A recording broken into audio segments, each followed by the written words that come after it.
बिस्मिल्लाहिर्रहमानिर्रहीम। अस्सलामु अलैकुम नाज़रीन इकराम। आज हम हाज़िर हैं मंगल वाले दिन का प्रोग्राम लेकर, जिसका मौजू है मैं और मेरा वतन। ये तेरा पाकिस्तान है, ये मेरा पाकिस्तान है, इस पे दिल कुर्बान, इस पे जान भी कुर्बान है।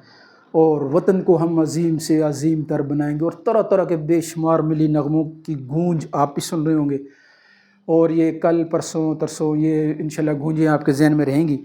अब जैसा कि हम पहले भी कई दफ़ा बता चुके हैं कि वतन की मट्टी से प्यार होता क्यों है, ये कोई हदीस शरीफ का मफ़हूम है या अक़वाल है कि बंदे की जो पैदाश होती है ना, जिस मिट्टी से होती है, उस मिट्टी से उसको प्यार होता है और उसी मिट्टी में वो दफन किया जाता है।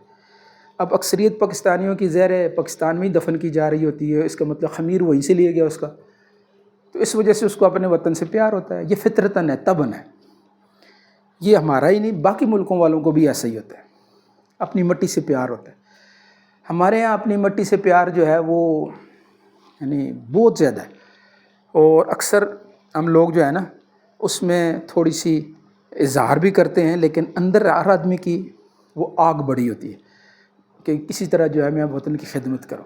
बहुत सारे लोग खिदमत के जज्बे से माशाल्लाह काम कर रहे होते हैं।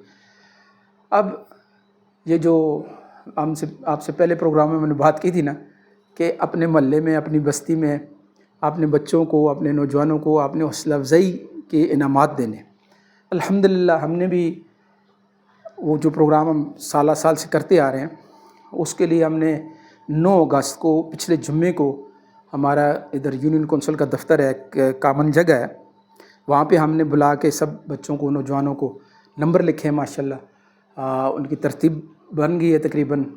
और 14 अगस्त को इसी कम्युनिटी सेंटर में हमने 9 बजे का प्रोग्राम रखा हुआ है। इंशाल्लाह आप भी यकीनन इसको बंदोबस्त कर रहे होंगे, नहीं किया तब भी आपके पास टाइम है, कल का दिन है, तो थोड़ा थोड़ा बच्चों की हौसला अफजाई करें। यकीन करें बच्चे इतने खुश होते हैं, आप उनको इनाम देंगे, देखिए वो पाकिस्तान का झंडा भी लगा के आएंगे, बैज भी लगा के आएंगे, नारे मारते हुए आएंगे। और जब आप उनको इनाम देंगे ना तो गलियों में नारे मारते हुए जाएंगे, मुझे इनाम मिला है, 14 अगस्त का इनाम मिला है। तो बच्चों को अपग्रेड करना है, उनको ऊपर लाना है, ठीक है ना जी। तो आज का जो प्रोग्राम है वो इसी वाले से ही हमारा कि हमने जश्न आज़ादी को ख़ास तौर पर इस नीयत से मनाना है।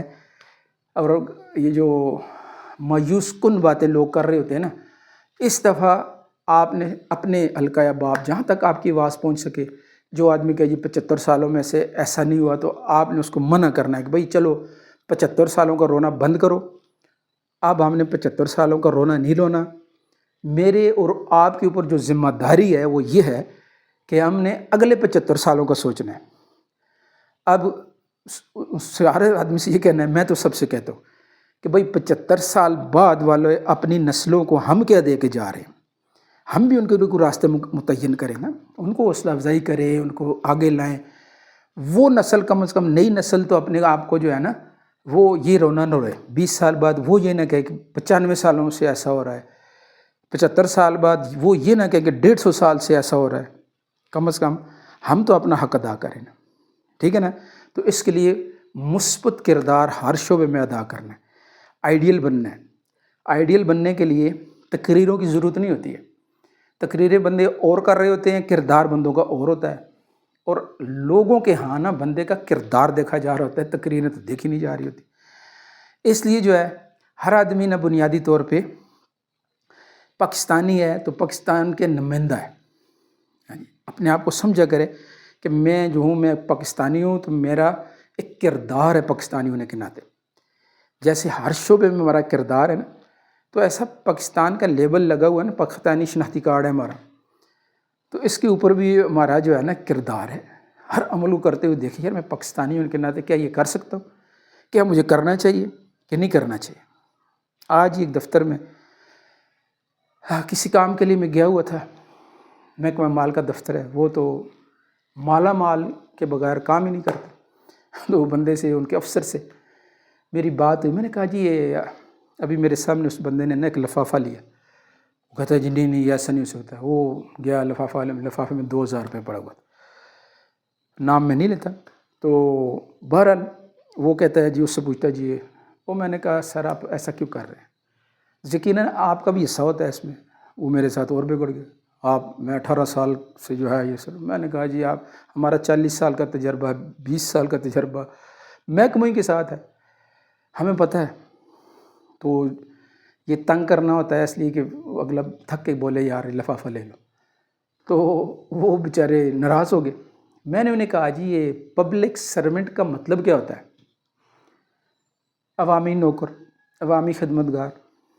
میں نے کہا جی آپ تو ادھر افسر بن کے بیٹھے ہوئے ہیں، آپ کو پتہ ہونا چاہیے کہ آپ پبلک سرونٹ ہیں اور میں پبلک ہوں، آپ میرے نوکر ہیں. انگریزوں کو تو پتہ تھا، انہوں نے پبلک سرونٹ لکھا ہے کہ عوام کو پتہ چلے یہ عوام کا نوکر ہے. اور وہ انگریز پبلک سرونٹ کو پبلک سرونٹ ہی سمجھتے، اور ان کے پبلک سرونٹ جو ہے نا اپنے آقاؤں کے ساتھ بالکل بدتمیزی بھی نہیں کرتے، ان سے رشوت بھی نہیں مانگتے. انہوں نے ایک کلچر ایسا بنایا ہوا ہے کہ بھائی عوامی خدمت کے عوامی خدمتگاروں، عوامی نوکروں، عوامی ٹیکسوں سے تمہیں تنخواہ دی جاتی ہے، لہٰذا عوامی نوکر بن کے عوامی خدمتگار بن کے خدمت کرو. اور وہ اپنے ملکوں میں ایسا ہی کر رہے ہیں. جب تک انگریز تھے تو یہ بھی پبلک سرونٹ ہی تھے. یہ یعنی آتا ہے نا کہ پبلک سرونٹ میں کہ یعنی اس کا معنی پبلک عوام اور سرونٹ نوکر خدمتگار. تو آج یعنی میری ان سے بات ہے، میں نے کہا یہ انداز آپ کا بیٹھا ہوا ہوتا ہے یا تو بالکل ایسے ٹیڑھے ہو گئے تو ایسے، یہ تو نوکروں والا انداز نہیں ہے. آپ نوکر کی طرح بیٹھا کریں اور جو بندہ آپ کے پاس آئے وہ اس کو اپنا آقا سمجھا کریں. نوکر کا ایک آقا ہوتا ہے نا، نوکر کا مالک ہوتا ہے، پبلک آپ کی آقا ہے. کیونکہ وہ محنت مزدوری سے جو ہے آپ ٹیکسوں میں سے آپ کی تنخواہیں گورنمنٹ کو دیتے ہیں، اور آپ ان کو کسی شعبے میں ان کی خدمت کے لیے بٹھایا گیا آپ کو. اور آپ نے اپنے ساتھ لکھنا جو کہتے میں سرکاری ملازم ہوں روب ایسے دیتے ہیں میں سرکاری ملازم. وہ اللہ کے بندے تو سرکاری ملازم نہیں ہے، تو پبلک سرونٹ ہے، عوامی نوکر ہے، عوامی خدمتگار ہے. تو وہ صاحب میرے سے تھوڑا بگڑ کے خفا ہو گیا. خیر میرا کام بھی انہوں نے روک دیا اور پھر تھوڑا سا اور لکھ کے دے دیا، یہ بھی لے کے آؤ، یہ بھی لے کے آؤ. یہ میں نے بھی لے آتا ہوں، وہ بھی لے جا کے میں نے آج کے جمع کرے. بہرحال پاکستان کی خدمت کرنے کے جذبے کے ساتھ جو لوگ جئیں گے انہی کا نام باقی رہے گا. جو دائیں بائیں سے اوپر نیچے سے کھا پی کے دنیا سے چلے جائیں گے، اپنی دنیا، اپنی قبر، اپنی آخرت ہمیشہ ہمیشہ کی جہنم میں اپنا گھر بنا کے جائیں گے. یہ پکی ٹھکی بات ہے. اللہ کی باتیں سچی ہے، اللہ کے رسول کی باتیں سچی ہے. ٹھیک ہے جی. تو سب اس کی کوشش کریں گے نا وطن کی خدمت کرنی. کل ہمارا پروگرام ہوگا میں اور میرا دین، بدھ والے دن. تو کل تک کے لیے اجازت. اللہ حافظ.